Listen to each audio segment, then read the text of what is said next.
Hey guys, welcome back to the channel. This is going to be really weird for me because it's my first time recording an episode on the new webcam. I'm so excited.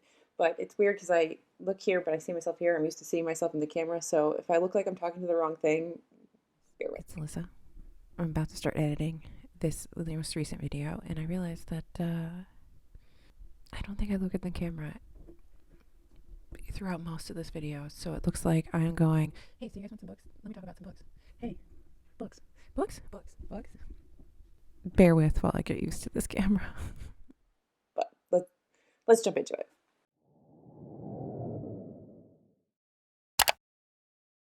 This is just a quick video to go through the unrealistic list of books that I want to try to get through by the end of the freaking year. Like, it is, my too much gene has struck again.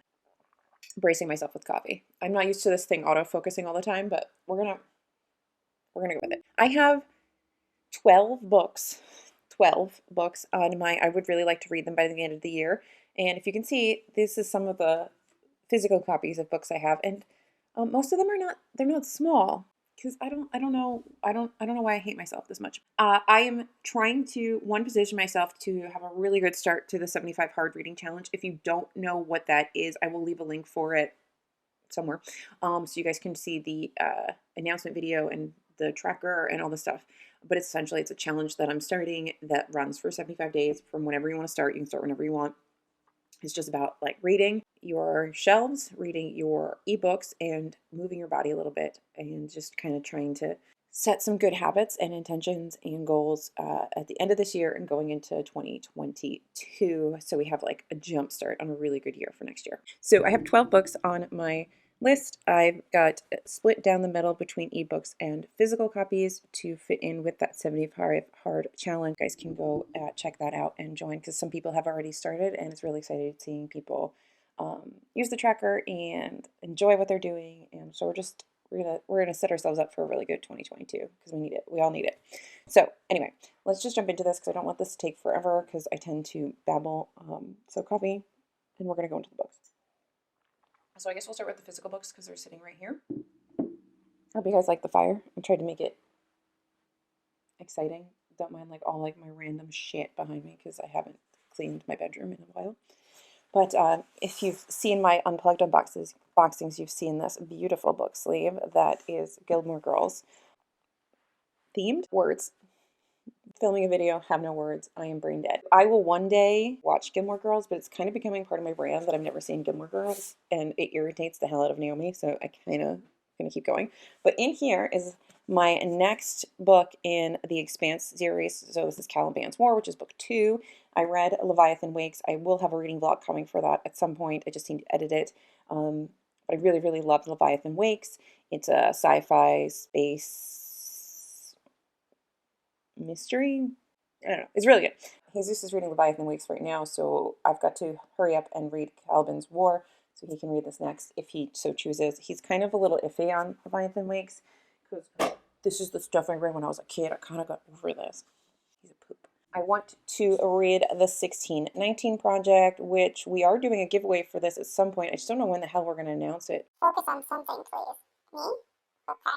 Anyway, so this is a collection of different stories and writings from different POC authors and contributors. So this book speaks directly to our current moment, contextualizing the systems of race and caste within which we operate today. It reveals long glossed over truths about our nation's founding and the way that the legacy of slavery did not end with the emancipation, but continues to shape modern American life. I think that's the best way for me to describe these writings. They are all about the origin story of Black people in America and how they have lived from their own voices.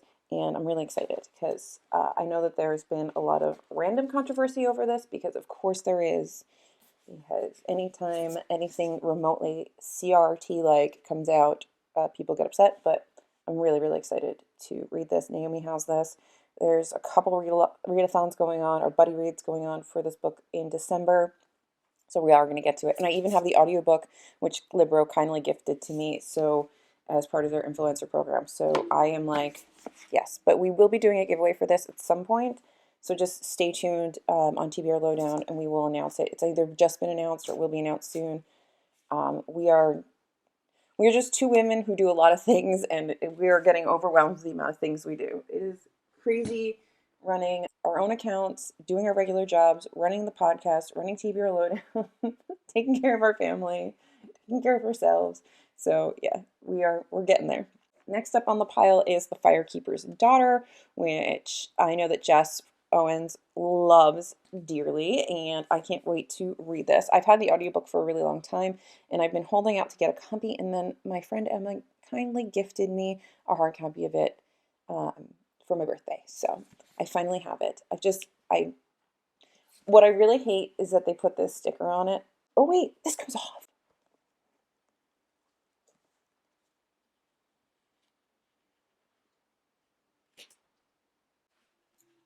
Okay, I thought that was one of those permanent stickers, so I've been like silently kind of a little sad. But now look how beautiful she is. I love it. This is about 18-year-old Joannis Fontaine. I don't want to say her name wrong, but I probably already have. Who's never quite fit in, both in her hometown and on the nearby Ojibwe reservation. She dreams of a fresh start at college, but when family tragedy strikes, she puts her future on hold to look after her fragile mother. The only bright spot is meeting Jamie, the charming new recruit on her brother Levi's hockey team. Oh, there's hockey. Yet, even as she falls for Jamie, she senses the dashing hockey star is hiding something. Everything comes to light when she witnesses a shocking murder and thrusts her into an FBI investigation of a lethal new drug. Ooh.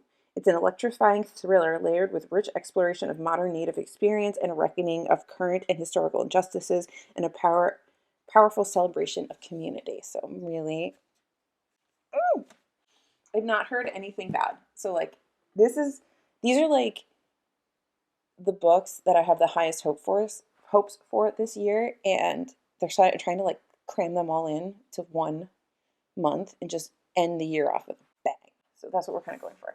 Naomi and I are supposed to, so like this one doesn't come off, supposed to read The Love Songs of W.E.B. Du Bois this month. I mean, she is chunky. So hopefully we get this buddy read together. A magisterial epic and an intimately yet sweeping novel with all the luminescence and force of homegoing, Sing, Unburied, Sing, and The Water Dancer that chronicles the journey of one American family from the centuries of colonial slave trade through the Civil War to our own tumultuous era. I love a good family saga. I love a good chunky book. I love history. I love everything about this, and I cannot wait to read it. This pile down here is getting really messy. You can probably see what this is. So I'm finally going to read Lincoln Highway by Amor Towles. If you've been here before, I have such like a book crush on this author. I love him so much, like as a writer. Like his writing is just whatever it does, it just speaks to me. I feel like he, like in A Gentleman in Moscow, he just uses this really, oh, it's just so good. I have no words. I can't describe my love for this man and his writing. Like he's written 2 books so far. This is his 3rd book. There is a tiny little novella I think you can get on his website, or if you sign up for his newsletter, I think he sends it to you. And he like it's just he writes these beautiful like historical fiction, and it's just so good. So this one's in 1954 and captures 1950s America. And so it's about 18-year-old Emmett Watson is driven home to Nebraska by the warden of the juvenile work farm where he has just served 15 months for involuntary manslaughter. His mother long gone, his father recently deceased, and the family farm foreclosed upon by the bank. Emmett's intention is to pick up his 8-year-old brother and head to California where they can start their lives anew. But when the warden drives away, Emmett discovers that 2 friends from the work farm have hidden themselves in the trunk of the warden's car. Together, they have hatched an altogether different plan for Emmett's future, one that will take them all on a fateful journey the opposite direction to the city of New York. I love anything that ends up in New York. Spanning just 10 days and told from multiple points of view, Towles' 3rd novel will satisfy fans of his multi-layered literary styling while providing them an array of new and richly imagined settings, characters, and themes. So we've got like a road journey, we've got New York. Hopefully there's a lot of like social discussion. Like the the way he tells stories is so masterful, and I love it. Like, I absolutely love it. Love it, love it, love it. And then, of course, I'm going to finally read Sally Rooney's Beautiful World. Where are you? Do I need to tell you what it's about? I'm not going to. There's no point. But I have been waiting for just like a day where I can just sit here and read it, and I might get it this week because I think Jesus and I are on opposite schedules. So that means I might be able to get a day to myself where all I do is read this darn book. I'm really excited to finally get to this book. I want an Alyssa day, just me and Sally, and hopefully she makes me cry, and hopefully I love it. Maybe I'll listen to some Dell while I do it, because that seems like the perfect thing for a 30-something-year-old woman to do. Read Sally Rooney and listen to Adele, right? So those are all the physical books I want to read. And now we're going to get into the ebooks. So the first ebook that I really want to get to is called Lake's Edge by Lyndall Clipstone. And I'll put the thing up. And it's, from my understanding, it is a like Crimson Peak kind of like story. It's a little horror. I was hoping to get to it in October and I didn't quite get there. It's an intense tale of mystery and magic that will have lovers of gothic romance eager for the next installment. Ooh, and we get next installment. So I'm here for all of that. And I love that I get to knock off something from my NetGalley score with that one. Super excited. I have too many things from NetGalley. A few of them will knock off some NetGalley books, so that'll be good. So another one is an ARC I have called The Bone Orchard, which comes out in March by Sarah A. Muller. And this is like a gothic mystery novel with magic, which I'm all for. I just finished A Marvelous Light by Freya Marsk. Anyway, I just finished that book and it was so stinking good. It's like a queer Sherlock Holmes and Watson story with magic. It's so good. It's so, so good. And I love it. So I'm hoping that this will give me not similar vibes, but a different story, obviously. Like, I don't want it to be the same story because that's silly. But, like, I'm hoping that this makes me just as happy. So The Bone Orchard is a fascinating whodunit set in a lush gothic world of secrets and magic where a dying emperor charges his favorite concubine with solving his own murder and preventing the culprit, which undoubtedly is one of his 3 terrible sons, from taking control of an empire. Yes. Love it. Thank you, Tor. Here for it. God, I love Tor so much. Tor sends me the best books ever. All of their subsidiaries, I'm telling you, they read Tor books. So I have this ebook that I got called, when I was trying to find books that were like Robin Wall Kimmer's Braiding Sweetgrass, and I think this kind of came up while I was searching for things, and it's called The Singing Trees. It's a novel, though. So I have this on Kindle Unlimited, and it is a young artist forges a path of self-discovery in an enriching novel about forgiving the past and embracing second chances. And so this is set in Maine in the late 60s, and our main character loses her parents in a car accident. She's an inspiring artist, and she lives with her grandmother in a large Italian family, and she's in this like small town in Maine. She meets this man, Thomas, and they start forming a relationship, and she has to like put together, deal with like her dreams and falling in love with this man. I don't know why they were put on this thing. Maybe because it says trees, and so somebody put them together, but it sounded really good. It's by somebody named Boo Walker. It says, for Annalisa, opening herself up to life and to love is a risk. It might also be a chance she needs to finally become the person and the artist she's meant to be.